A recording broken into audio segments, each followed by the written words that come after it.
한자 낱말의 발견 시간입니다. 이번 시간은 운니지차라는 사자성어를 한번 살펴보겠습니다.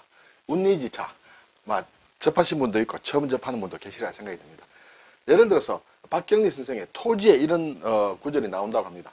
좀 과장하여 집 외모와 내용은 천양지간 운니지차라 해야 할지 이렇게 돼 있어요. 이 운니지차라는 것이 나오는데 이것은 천양지간이라는 것과 같은 뜻이다. 좀 과장하여 어떤 집의 외모, 겉보기 집과 집 안에 들어갔을 때 내용이 완전히 다르더라는 그런 내용이에요. 물론 두 가지로 생각해 볼 수 있겠죠. 집은 겉보기는 번들어한데 안에 들어가니까 영 아니더라.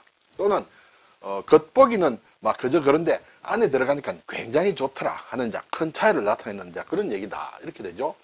자, 운니지차. 한자로 보면 구름운, 니는 진흙을 뜻한 진흙니다. 그리고 갈지자에 달을 찼다. 이렇게 되겠죠. 그러면 구름과 진흙의 사이다. 이렇게 되겠죠. 구름은 하늘에 있습니다. 진흙은 땅에 있다. 하늘과 땅 사이의 차이 같은 것을 운니지차란다. 이렇게 되죠. 구름운은 비우자에 이를 운자다. 이르다. 말한다는 그런 뜻이에요. 원래 이것이 구름을 뜻하는 글자였는데 말한다는 뜻으로 바뀌면서 구름과 가장 관련 있는 비우자를 붙여서 새로 글자를 만든 것이다. 진흙니는 진흙은 아무래도 습기가 있다. 그래서 삼수가 들어가고 발음은 이 니자에서 왔다. 이렇게 보겠습니다. 갈지자는 발이 어디에서 출발한다는 그런 뜻이죠. 달을 차는 보면 윗부분에 있는 이 부분이 그렇죠. 양양자 위의 모양과 같이 생겼습니다만은 학자들이 의하면 이것은 올레자, 이것은 보리를 뜻한다. 보리가 원래 올레자가 보리를 나타내는 글자다. 또는 벼화자, 그렇죠. 그래서 곡물, 요 두 가지가 어느 것인지 몰라도 변화 모양이다. 곡물의 이삭이 이렇게 내려옵니다. 그렇죠. 그것을 나타내는 것인데 왼좌자가 붙었다. 왼쪽이라는 것은 좀 불안정한 것이다.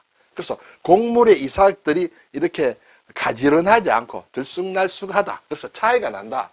그런 의미로 쓰였다. 그래서 달을 차다. 자, 운니지차를 국어사전에 보니 구름과 진흙의 차이라는 뜻이다. 그렇죠? 그래서 서로 간의 차이가 매우 심함을 이룬다. 저 구름과 진흙과의 차이다. 하늘과 땅 차이다. 그런 뜻이다. 이렇게 되죠. 다른 말로는 운니라면서도 그런 차이를 나타낸다. 그렇죠? 소양지차. 소라는 것은 하늘을 뜻합니다. 우리가 요즘 많이 피고 있는 능소화라는 꽃이 있습니다. 그때 능소화의 소자도 하늘로 올라가는 꽃이다. 이렇게 되죠. 그래서 하늘과 양은 이제 흙덩어리를 뜻한다. 그리고 땅을 얘기하죠.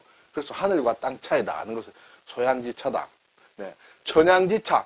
천은 하늘이고 양은 흙을 얘기한다. 땅을 얘기한다. 그렇죠? 천년지차. 하늘과 연이라는 것은 그렇죠. 어떤 물가를 얘기한다. 못 같은 것. 이것은 하늘과 땅에 있는 물과 같은 차이다. 그래서 하늘과 땅 차이다. 좀 쉽게 얘기하면 천지 차이다. 하늘과 땅의 차이다. 이렇게 되죠. 네. 이 소양지차라든지 또는 천양지차라든지 할 때 나오는 양자, 그렇죠? 양자는 흙이다. 흙덩어리를 얘기한다. 주로 쓸 때는 평양이다. 지명으로, 그렇죠?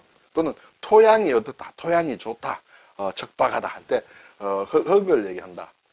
우리나라 성시에 나오는 풍양조시 할 때 풍양이라는 게 지금의 남양주 쪽을 얘기하는 것 같습니다. 거기서 나온 풍양조시, 조선 말의 세도로서 외척에 힘을 많이 발휘했죠. 그래서 이때 쓰는 것이 양이다.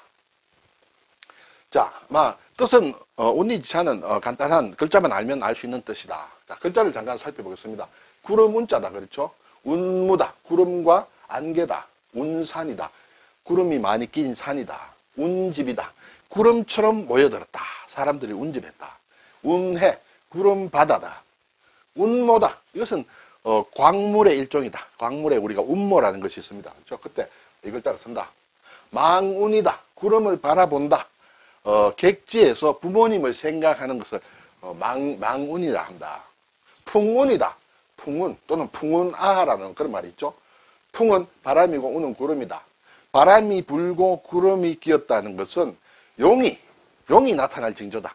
용이 바람과 구름을 타고 하늘로 올라갈 때다.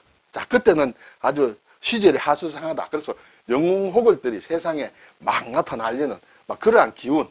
글쎄 여기서는 좋은 기운이다. 이렇게 되죠. 그것을 풍운을 타고 나타난 사람이 풍운하다. 시대의 풍운하. 그렇죠. 또는 이제 사회적, 정치적으로 세상이 크게 변하는 기운을 풍운이라고 한다. 행운유수다. 이런 말도 하죠. 행은 간다는 것이죠. 행운은 떠가는 구름이다. 그렇죠? 유수는 흐르는 물이다. 행운유수. 다른 말로는 일을 처리하는데 아주 시원스럽게 잘 처리한다. 거침이 없는 것을 행운유수란다. 또는 마음씨가 시원하고 씩씩하다. 어떤 일정한 형체가 없이 늘 변한다. 이런 것을 가리켜서 여러 가지 뜻으로 행운유수라고 쓴다. 운우락이다. 또는 운우지정이다. 이런 것을 접해본 분들이 많이 있으리라 생각이 됩니다. 네. 구름과 비의 즐거움이다. 또는 구름과 비의 정이다. 이렇게 되죠. 이것은 구름과 비를 만나는 즐거움이다.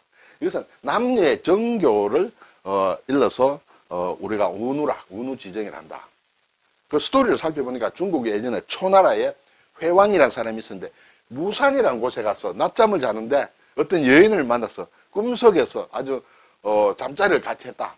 그러고 나서 여인이 떠나려고 할 때 회왕이 아주 정말 말하자면 아쉬워했다. 그러니까 이때 이 여인이 하는 얘기가 자기는 아침이 되면 산봉우리에 구름이 되어 걸려있다가 저녁이면 산기슭에 비가 되어 내리겠다 하는 그런 얘기를 했다. 그래서 나온 말이 운우락, 운우지정 또는 무산에 있었다 해서 무산지몽이다. 이런 여러 가지 뜻으로 쓰이고 있습니다. 진흙리자, 쓰임새가 많지는 않습니다. 그렇죠? 진흙, 이전투구다. 진흙밭에서 하는 개 싸움을 얘기한다. 아주 정말 꼴사나운 그런 진흙밭에서 이렇게 개가 싸우듯이 하는 그런 행태를 이전투구를 벌린다. 이렇게 하죠. 우리나라 예전에 팔도 사람들의 어떤 성정을 나타낼 때 함경도 사람들은 이전투구다. 글쎄요, 좋게 보면 상당히 영매하다. 이렇게도 볼 수 있죠. 봉리다. 봉리. 자, 옛날에 중요한 문서 같은 것을 이렇게 묶을 때 사람들이 펼치지 못하도록 그 입구를 진흙을 바르고 도장을 찍습니다. 그것이 봉리다. 이렇게 되죠. 이암이다. 예, 진흙이 많이 모여서 뭉쳐진 바위 같은 것을 얘기한다. 세일이라든지 혈암이라든지 하는 것을 이암이라고 한다. 이치다. 이것은 아주 술에 아주 많이 취한 상태를 얘기한다. 금리다. 금을 악교풀에 섞은 것이다. 악교풀에 갠 금박 가루다. 이렇게 되겠어요. 그래서 글을 쓰거나 그림을 그릴 때 쓴다. 금으로 글자를 쓸 때 하는 것이 금리다. 이렇게 되죠. 그래서 주로 불교 작품이 많습니다만 감지금리다. 감은 이렇게 감색을 얘기합니다. 그렇죠? 감색 종이에다가 금으로 된 이렇게 물질로 글을 쓴다든지 그림을 그리는 것을 감지금리라고 한다. 금리가 있으면 은을 갠 은리도 있겠죠. 네. 이런 것이 우리가 역사책에서 가끔 볼 수 있습니다만 이러한 감색의 종이에다가 금으로 이렇게 글자를 쓴 것이 감지금리다. 좀 흰색 부분은 아마 은리로 썼지 않을까 그런 생각이 듭니다. 자, 이 진흙리자의 오른쪽이 이제 여성을 뜻하는 리예요. 여성. 예. 성류 중에서 여성은 우리가 비구니라고 합니다. 그렇죠? 비구니. 그때 그것은 여성이다. 반대말은 물론 비구다. 이렇게 되죠. 또 사민이다. 계를 받은 어린 여성을 사민이라고 한다. 그렇죠? 제대로 계를 받은 여성은 비군이라고 하고 나이가 젊은 어린 여성을 사민이라고 한다. 물론 반대말은 사미성이 되겠죠. 석가모니 할 때도 쓴다. 네. 신라의 왕 중에 이사금 할 때도 쓴다. 강화도의 만이산 할 때도 쓴다. 네. 중리다 하면 공자님의 자아가 중리죠. 그렇죠? 그래서 중리다. 자, 차자를 보면 다르다, 다를 차다. 이것은 다르다는 뜻이 있고 또 병이 낫는 것을 또 차라고 한다. 또 파견한다. 어디에 뭘 보내는 것을 차라고 한다. 몇 가지 좀 다른 그런 뜻이 있습니다. 낱말을 많이 쓰죠. 다르다는 의미로는 차별이다, 차등이다, 차이다, 차액, 차익, 그렇죠? 편차가 생긴다. 또 오차가 있다. 세대차가 있다. 이럴 때는 다 다르다는 뜻이다. 병이 낫는다는 뜻으로는 차도가 있다. 좀 병이 이렇게 좀 나아지고 있다 할 때 차도가 있습니까? 할 때 차도가 있다. 쾌차, 그렇죠?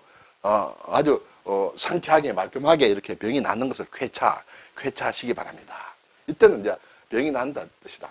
근데 사람을 보내는 것도 이렇게 차라고 한다. 차사다. 보내는 사신을 얘기한다. 그렇죠? 어떤 임무를 띄고 임금이 보내는 사신을 같은 것을 차사라고 한다. 대표적인 것이 함흥차사다. 함흥의 태종 이방원이 이성계에게 보낸 차사다. 근데 돌아오지 못할 때 함흥차사라고 씁니다.